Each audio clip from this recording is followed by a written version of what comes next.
Ode Ix. To Curio by Mark Akenside. Thrice hath the spring beheld thy faded fame, since I exulting grasped the tuneful shell, eager through endless years to sound thy name, proud that my memory with thine should dwell. How hast thou stained the splendor of my choice? Those godlike forms which hovered round thy voice, laws, freedom, glory, whither are they flown? What can I now of thee to time report, save thy fond country made thy impious sport, her fortune and her hope the victims of thy own? There are with eyes unmoved and reckless heart who saw thee from thy summit fall thus low, who deemed thy arm extended but to dart the public vengeance on thy private foe. But, spite of every gloss of envious minds, the owl-ey'd race whom virtue's lustre blinds, who sagely prove that each man hath his price, I still believed thy aim from blemish free, I yet, even yet, believe it, spite of thee and all thy painted pleas to greatness and to vice. Thou didst not dream of liberty decayed, nor wish to make her guardian laws more strong.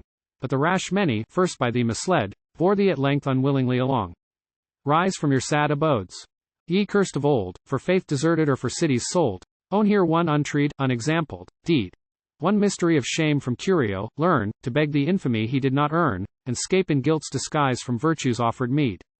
For saw we not that dangerous power avowed, whom freedom oft hath found her mortal bane, whom public wisdom ever strove to exclude, and but with blushes suffereth in her train? Corruption vaunted her bewitching spoils, or court, or senate, spread in pomp her toils, and called herself the state's directing soul. Till Curio, like a good magician, treed with eloquence and reason at his side, by strength of holier spells the enchantress to control. Soon with thy country's hope thy fame extends, the rescued merchant off thy words resounds. Thee and thy cause the rural hearth defends, his bowl to thee the grateful sailor crowns.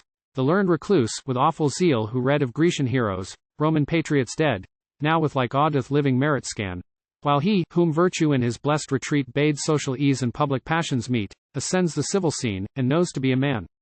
At length in view, the glorious end appeared, we saw thy spirit through the senate reign, and freedom's friends thy instant omen heard of laws for which their fathers bled in vain.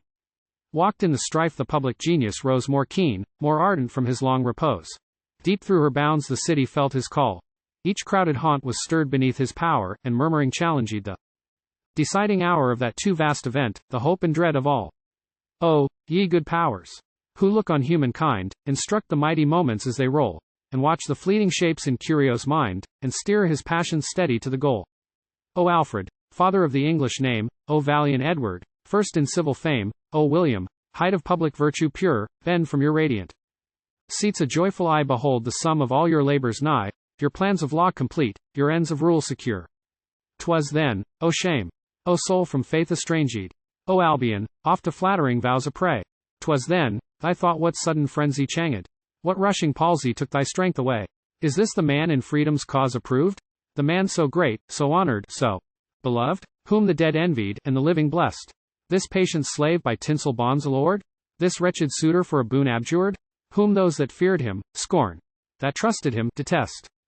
O lost alike to action and repose, with all that habit of familiar fame, sold to the mockery of relentless foes, and doomed to exhaust the dregs of life in shame, to act with burning brow and throbbing heart a poor deserter's dull exploded part, to slight the favor thou canst hope no more, renounce the giddy crowd, the vulgar wind, charge thy own lightness on thy country's mind, and from her voice appeal to each tame foreign shore.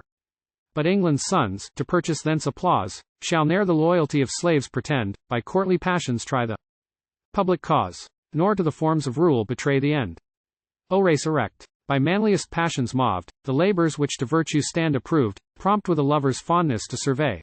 Yet, where injustice works her wilful claim, fierce is the flight of Jove's destroying flame, impatient to confront, and dreadful to repay. These thy heart owns no longer. In their room see the grave queen of pageants, honor, dwell couched in thy bosom's deep tempestuous gloom like some grim idol in a sorcerer's cell. Before her rites thy sickening reason flew, divine persuasion from thy tongue withdrew, while laughter mocked, or pity stole a sigh.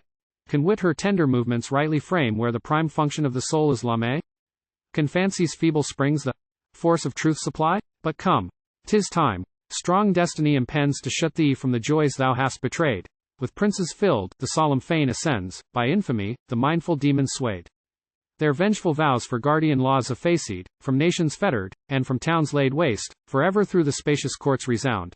Their long posterities united groan, and the sad charge of horrors not their own, assail the giant chiefs, and press them to the ground. Inside old time, imperious judge, awaits. Above revenge, or fear, or pity, just, he urgeth onward to those guilty gates the great, the sage, the happy, and august. And still he asks them of the hidden plan whence every treaty, every war began, evolves their secrets, and their guilt. Proclaims. And still his hands to spoil them on the road of each vain wreath by lying bards bestowed, and crush their trophies huge, and raise their sculptured names. Ye mighty shades, arise, give place, attend.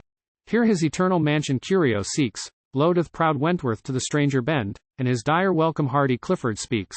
Back quote he comes, whom fate with surer arts prepared to accomplish all which we but vainly dard, whom o'er the stubborn herd she taught to reign, who soothed with gaudy dreams their raging power, even to its last irrevocable hour, then baffled their rude strength, and broke them to the chain.